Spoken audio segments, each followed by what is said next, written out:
Hozir sizlar mensimaydigan bolalar bor-ku, yozda ishlaydigan, borib mashinada, mo'ykada mashina yuvadigan, mors sotadigan, suv sotadigan, ofitsiantlik qiladigan, somsa bo'lsa ham sotib o'zini tirikchiligini qilib, pulini topib, ota-onasiga og'iri tushmaydigan, sizlar mensimaydigan bolalar bor-ku, ana o'shalar kelajakda idealniy er bo'ladi.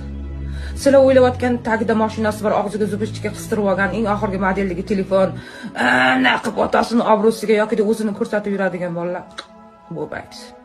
Ular kelajagi bo'lsa ham ikkita xotin qiladi, yo bo'lmasa ishsiz qolib ketsa, menga bu ish to'g'ri kelmaydi deb shuni yelkasiga o'tirib ola qoladi. Yo'qdan pul topadigan bolalar bor, bilasizlarmi? Hatto ishlashni bilmaysizlar, qimir-qimir qilaveradi, pul kelaveradi. Ana o'shanaqa ideal er bo'ladi. Ertaga ishidan bo'shab qolsa ham, hayotda og'ir vaziyatda bo'lsa ham uyga ikkita nonni ko'tarib kelaveradi. Hatto olganini bilmay ham qolasizlar shu sirligidan. O'shaning uchun to'g'ri vibr qilinglar.